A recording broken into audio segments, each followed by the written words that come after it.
the quiet suburbs of the 1990s, life was predictable. Neighbors waved, kids played, and everyone thought they knew everyone. It was a place where secrets seemed impossible, where every face was familiar and every routine unbroken. Arthur Finch was the man you saw but never noticed. Average, polite, and utterly forgettable. He was the kind of neighbor who'd lend you a tool or help carry groceries, always with a gentle smile. He blended into the background, the perfect neighbor and coworker, never drawing attention. At work, he was reliable but never remarkable, the sort of person whose name you might forget. But beneath this mask of normalcy, Arthur hid a chilling secret. His life was a careful performance, every gesture rehearsed. He wasn't just a software salesman or a family man. He was something far more dangerous. Arthur was a contract killer, one of the most elusive in the business, a ghost in plain sight. His true talent wasn't violence, but invisibility. He could slip through life unnoticed, erasing his presence as easily as he erased his targets. The man who nodded at the grocery store could vanish into a city and erase a life without a trace. He lived in two worlds, the calm of suburbia and the chaos of the underworld. These worlds never touched, separated by a wall of routine and discipline. For over 20 years, no one suspected a thing. Arthur Finch was a paradox, a quiet man with the darkest of secrets. He was the stranger everyone trusted, and that was his greatest weapon. In a world of open doors and friendly faces, Arthur was the man who wasn't there. Arthur's life was a performance of monotony, a carefully orchestrated routine that never missed a beat. Every morning, the same alarm, the same gray suit, the same polite breakfast conversation, as if he were following a script. He was a calm, distant presence at home, a reliable but unremarkable employee at work, never drawing attention. He never joined after-work drinks, always had a plausible excuse, and kept to himself, slipping away as the sun set. In the neighborhood, he was helpful but never memorable, lending tools, bringing in bins, standing quietly at barbecues, always present but never noticed. His routine was his shield. By being so consistently bland, he became invisible, blending into the background of daily life. People found comfort in his predictability, never questioning the man behind the mask, trusting him without a second thought.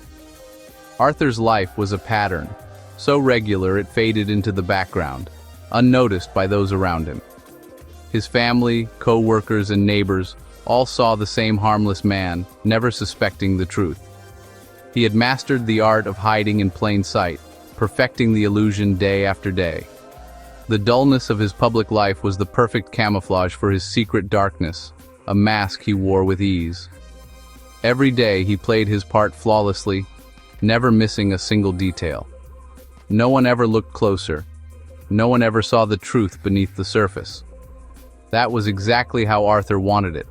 His invisibility was his greatest defense.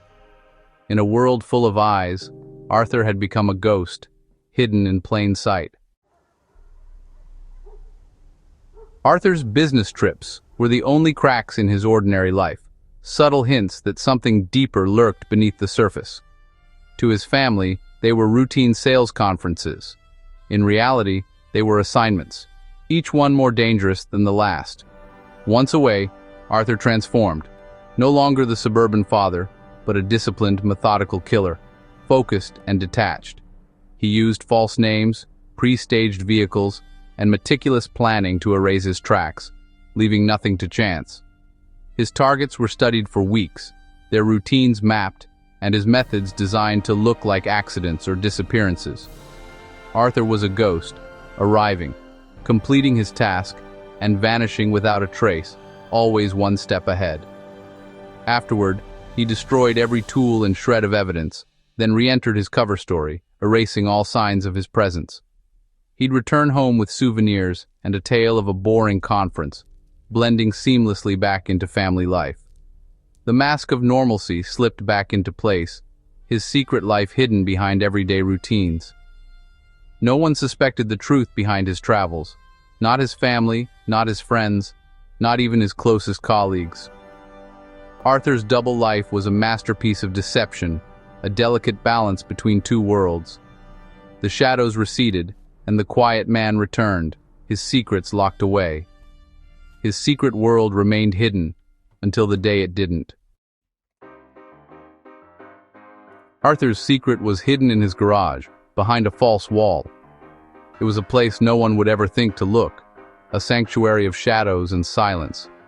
There he kept not an arsenal, but practical, untraceable tools, duffel bags packed for every scenario, each one meticulously organized for a specific job. Alternate identities, prepaid phones, and coded notes filled the hidden compartment, each item a lifeline for a different escape. Each slip of paper was a contract, each passport a new mask, ready to be worn at a moment's notice. His vehicles had secret compartments, his routines built for control and escape, every movement calculated.